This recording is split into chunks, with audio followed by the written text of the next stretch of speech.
Today I'll be going over Chapter 7 of Nancy Rooks' book, Inside Graceland. Chapter 7 is titled The Next Day. Nancy writes, Wednesday, August 17th, was a day all of us at Graceland could have lived without. We all awoke to the cold reality that the day before had not just been a bad dream. It had all been very real, and an even harsher reality lay ahead. Elvis, in the tradition of the Old South he had loved and respected so much, was coming home to Graceland to lie in state before being buried the next day. Elvis's death forced everyone to confront his mortality, something that Nancy would have never imagined possible before that day. On very little sleep, she returned to Graceland the next morning as the sun was coming up, and there were already a lot of people gathered outside the gate. The cheerful mood of the crowd from the morning before had been replaced by a heavy silence. Disbelief and sadness hung over everyone gathered outside, and there were people, young and old, openly weeping, men too. The street was filled with cars parked in any space they could find, and media reporters were trying to find anyone to interview who might have known Elvis. Reporters approached Nancy at the front gate hoping for information, but she refused to speak. Even knowing Elvis had died, she felt bound by the long-standing rule at Graceland. Don't tell anyone anything about Elvis. She still felt protective of him out of habit. Nancy writes, I had not just lost a boss. He had truly become a dear friend. Being there that morning was like a dual-edged sword for me. On the one hand, I was having to deal with the normal grief that one goes through in a time like that. On the other hand, I, along with everyone else at the house, was expected to pull it all together and do what needed to be done to get everything ready for the funeral and viewing. The task that lay in front of us was going to be nothing short of monumental. Despite their own grief, the staff focused on supporting Elvis's immediate family and doing whatever they could to comfort them. Nancy remembers entering the house not knowing what to expect and found that everyone inside was trying to remain as quiet as possible. Priscilla had arrived around midnight, and after talking to people for several hours to find out what happened, she was now asleep in one of the annex bedrooms with Lisa. Soon after Nancy arrived at Graceland, Dodger walked into the kitchen and they prepared her breakfast, but she barely ate. Someone asked Dodger if she'd gotten any sleep, and she said, I don't think I slept more than a few hours total. All I could think about was that my precious baby will never come into my room again. And I just don't understand how he could be gone so quickly like that. Nancy writes, she looked her age that morning, and her face was puffy and her eyes were swollen. She broke down several times as she sat at the kitchen counter. I remember her saying over and over, I just can't believe my baby is gone. It's just not fair. He can't really be gone. This is just a bad dream. I should be the one who died, not him. I'm the one who should have gone first. The people that were in the kitchen at that time were swept up in the emotion, and Nancy had to step out of the room so Dodger wouldn't see the tears in her eyes. Then Vernon walked into the kitchen looking so pitiful, and he and Dodger hugged and cried, trying to comfort one another. To Nancy, it seemed as if the more they tried to comfort one another, the more distraught they became. Nancy says throughout the day, family and friends kept arriving at Graceland, embracing one another in search of comfort, but little relief from the grief could be found. Around 8 a.m., Charlie walked into the kitchen to get a cup of coffee. Nancy asked him if he wanted anything to eat, and he said, Nancy, I don't think I can eat anything right now. Nancy writes, I thought that was unusual, but then I found out why. He told me that he was getting ready to meet Larry Geller, Elvis's hairstylist, at the funeral home.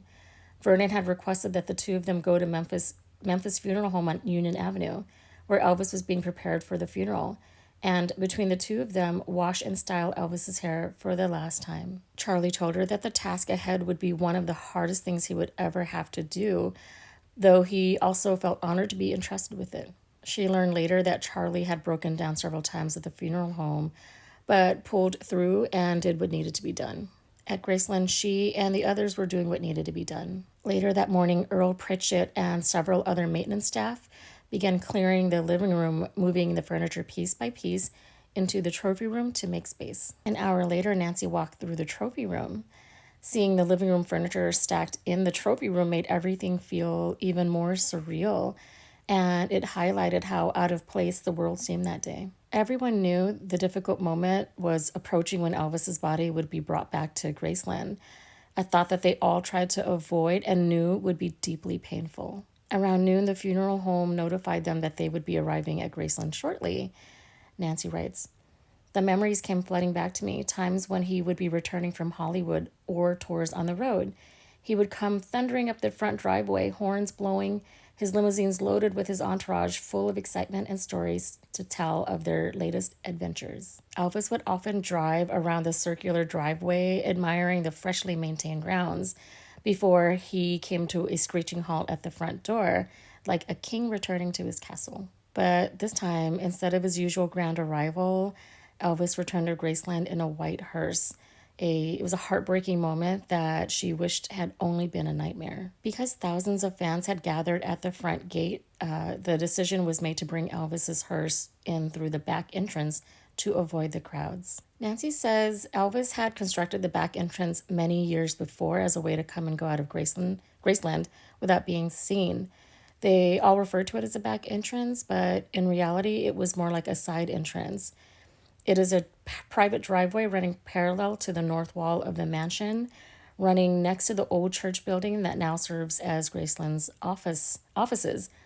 There is a gate at the top of the drive leading onto the property. Once inside the gate, you sort of make a U-turn to the right, and that brings you around to the back of the house. Several people quietly gathered in the backyard to watch as Elvis's hearse arrive.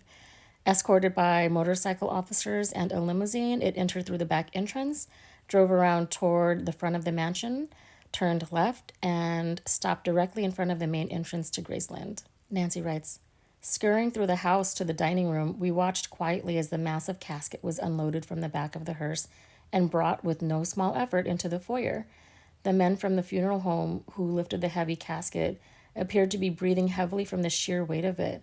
Between the heat and humidity, I'm sure they worked up quite a sweat. Once the casket was brought into the house's foyer, it was placed on a wheeled cart and rolled through the living room to the doorway of the music room. It was positioned so that when the lid was opened, Elvis's head faced to the left toward the back of the mansion. After the casket was positioned, a funeral home employee adjusted the pillow and made a few small final touches. Elvis was finally back home at Graceland." Nancy writes, "From my vantage point in the dining room, I could barely make out his profile as he lay there in the casket. I mainly saw that unmistakably beautiful black hair swept back over his forehead.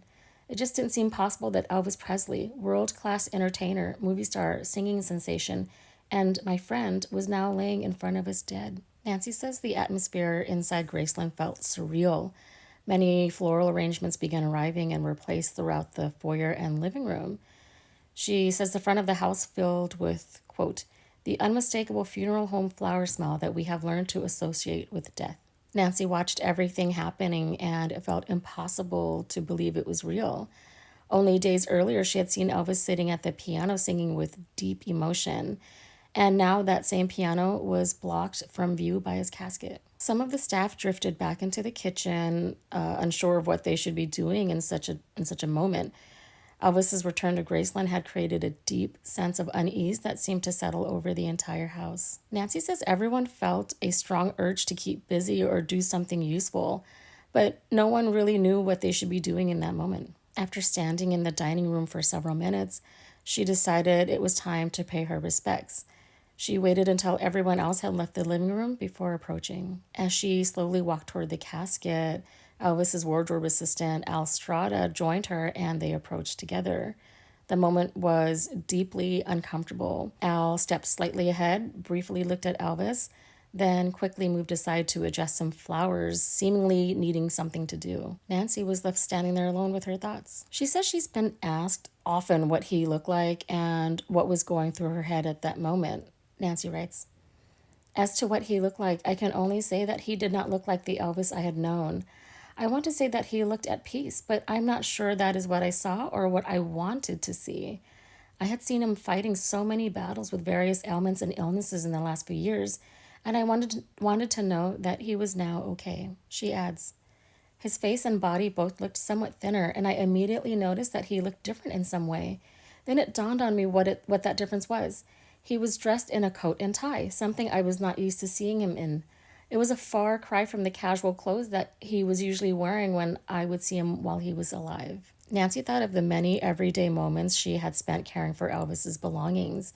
putting away his clothes in the closet and dressing room, folding his sweaters, and checking his jumpsuits to make sure they were in good condition.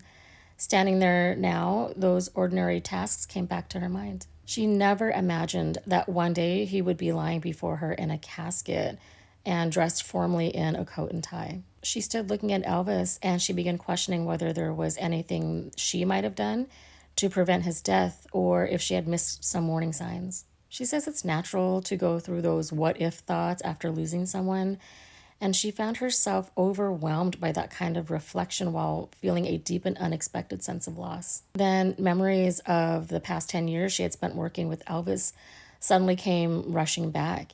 She realized how many good moments they had shared and felt grateful for those memories, knowing she would always cherish them. Nancy writes, "Thank goodness for those sudden happy thoughts. Otherwise, I think I would have broken down and cried right there. Something I know Elvis would not have wanted. I suddenly pictured him up in heaven looking down on all of us in the house at that moment, smiling that beautiful smile, saying, 'Don't be sad. I'm out of all my pain now.' And though I hope no one saw it, I think a little smile may have appeared faintly on my face." While she was standing there lost in thought, other people began entering the room to pay their respects. After saying her own goodbyes, she returned to the kitchen and rejoined the others who were busy preparing large amounts of food. The mansion was filled with people and constant activity, which helped distract everyone from the shock of the past 2 days.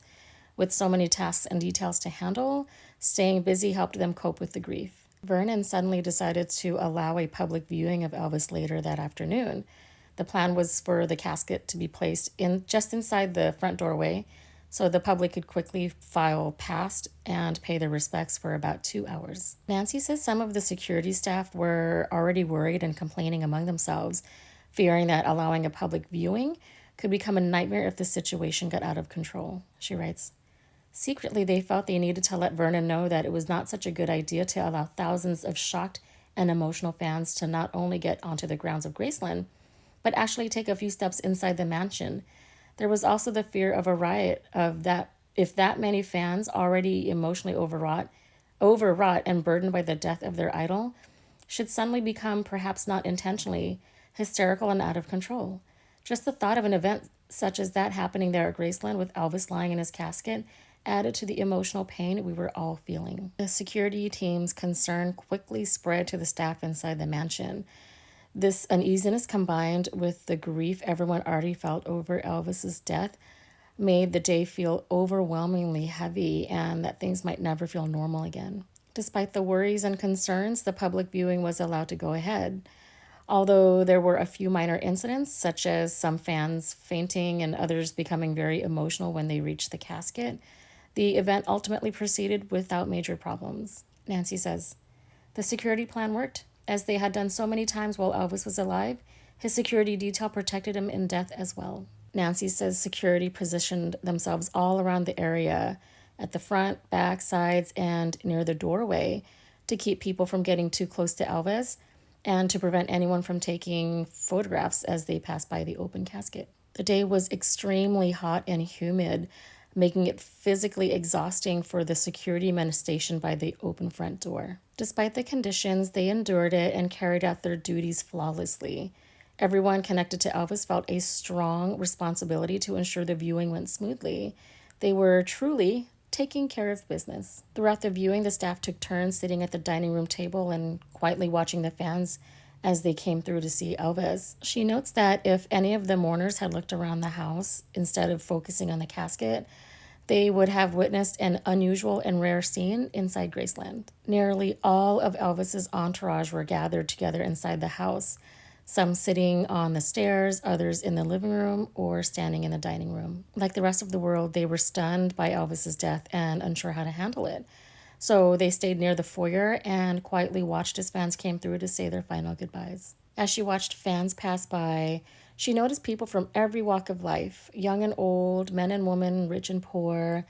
Seeing the deep grief on their faces made her realize just how much Elvis truly meant to his fans, and it made her appreciate how remarkable he had been. Looking at the front windows, Nancy could see golf carts going back and forth to pick up fans who had fainted, mostly from exhaustion, just before reaching the front door to view Elvis. She remembers hearing fans scream and protest when medical personnel tried to help them after they fainted from exhaustion. Even being loaded onto golf carts to be taken to a first aid area near the front gate, many were hysterically insisting they had to see Elvis and didn't want to lose their place after waiting for hours. Witnessing this level of determination and emotion made Nancy realize just how deeply Elvis had affected his fans. The plan was to allow fans to pass by the casket for 2 hours, but the crowds grew so large that it quickly became clear many of the people waiting outside the gates would not be able to get in within that time. Nancy was in the kitchen making yet another pitcher of iced tea when Joe Esposito and Dick Grob walked into Dodger's room, where Vernon and several family members had gathered. When she went in to serve them drinks, she heard Joe and Dick explaining the situation to Vernon. Vernon, his eyes red from crying, said, "Elvis would want us to let as many fans through as possible. Let's keep the gates open as long as we can. I want as many people to have one last look at my son as possible." Vernon suddenly broke down in uncontrollable sobs, and he appeared frail and vulnerable. The emotional moment quickly spread to others in the room, especially Dodger. It created a chain reaction of grief among the family. Nancy says she was relieved to leave the room. She felt the urge to help, but knew that there was nothing that she could or anyone could do or say to truly comfort the family in that moment. Everyone felt a double layer of pain that day. While they were struggling with their own grief, they also wished they could comfort the Presley family. But they understood that the family's loss was deeply personal and something they would have to endure on their own, and that sorrow would not fade quickly. Nancy writes, "The decision was made to extend the viewing another hour in hopes of getting as many waiting fans through the line as possible. Even after another hour, however, the lines appeared to be growing even longer. Vernon, feeling an obligation to the many fans who were still waiting outside in the extreme temperatures, could not bring himself to close the gates just yet, and so another half hour was added to the viewing time. The gates remained open for about 3.5 hours before Vernon made the difficult decision to close them as evening approached. It was very hard to turn the fans away, but the family had promised a private viewing later that night, and time was needed to prepare for it. When the time finally came to close the gates, there was concern among those inside that a riot might break out because so many fans were still outside expecting to be allowed in. When the order was finally given to close the gates, police officers were able to manage the crowd well enough to shut the gates without any major trouble. Even so, the family were told that tens of thousands of fans were still outside Graceland when the gates were closed. Nancy writes, "In death, as in life, Elvis was continuing to draw a crowd." That's it for Chapter 7. Stay tuned for Chapter 8, which is titled, "What a Sad Day." See you then.